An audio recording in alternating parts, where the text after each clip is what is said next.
Genèse, le chapitre 3. Le serpent était le plus rusé de tous les animaux des champs que l'Éternel Dieu avait fait. Il dit à la femme, « Dieu a-t-il réellement dit, vous ne mangerez pas de tous les arbres du jardin ?» La femme répondit au serpent, « Nous mangeons du fruit des arbres du jardin.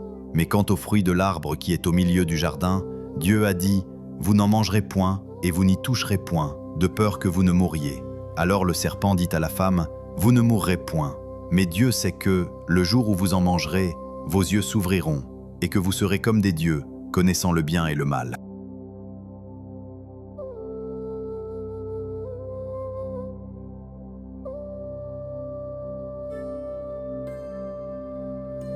La femme vit que l'arbre était bon à manger et agréable à la vue, et qu'il était précieux pour ouvrir l'intelligence. Elle prit de son fruit et en mangea. Elle en donna aussi à son mari, qui était auprès d'elle, et il en mangea. Les yeux de l'un et de l'autre s'ouvrirent, ils connurent qu'ils étaient nus, et ayant cousu des feuilles de figuier, ils s'en firent des ceintures. Alors ils entendirent la voix de l'Éternel Dieu qui parcourait le jardin vers le soir, et l'homme et sa femme se cachèrent loin de la face de l'Éternel Dieu, au milieu des arbres du jardin. Mais l'Éternel Dieu appela l'homme et lui dit, « Où es-tu »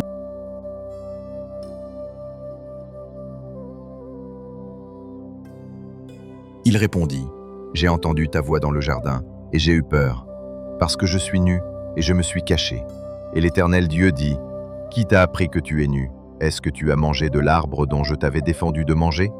L'homme répondit, « La femme que tu as mise auprès de moi m'a donné de l'arbre, et j'en ai mangé. » Et l'Éternel Dieu dit à la femme, « Pourquoi as-tu fait cela ?»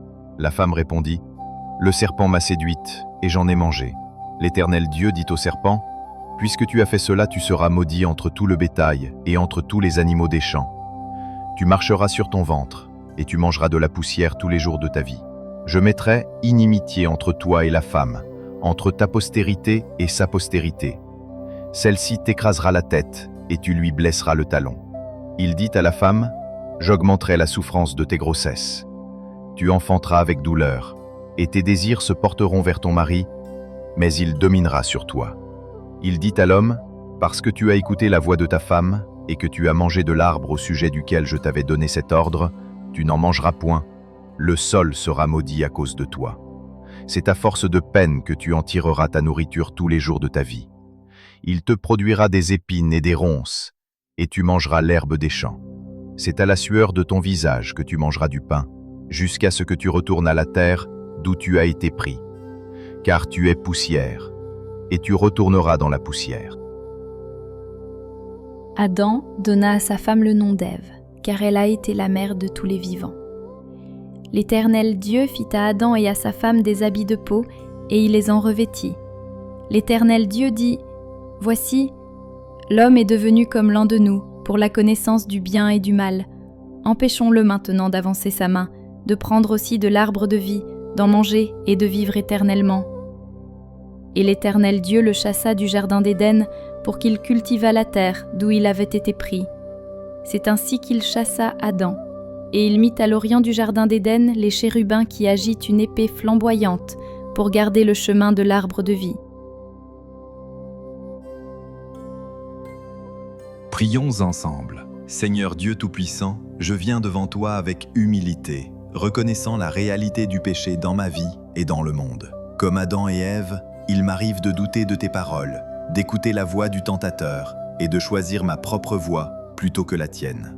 Pardonne-moi, Seigneur, pour les moments où j'ai désobéi, où j'ai cherché la connaissance sans la sagesse, où j'ai caché ma faute au lieu de te la confesser. Tu es un Dieu juste, mais aussi un Dieu de grâce. Tu as couvert la nudité d'Adam et Ève, tout comme aujourd'hui tu couvres ma honte par le sang de Jésus-Christ. Merci pour la promesse de la postérité de la femme, Jésus, qui écrase la tête du serpent et restaure ce que j'ai perdu.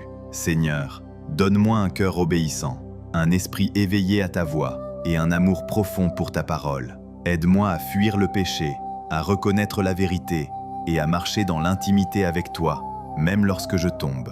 Renouvelle en moi le désir d'obéir, la crainte de ton nom et la joie du salut. Merci de ne pas m'avoir abandonné, mais de m'avoir poursuivi dans ton amour. Je te loue pour la croix, pour la vie éternelle et pour ton plan parfait de rédemption. Au nom de Jésus-Christ. Amen.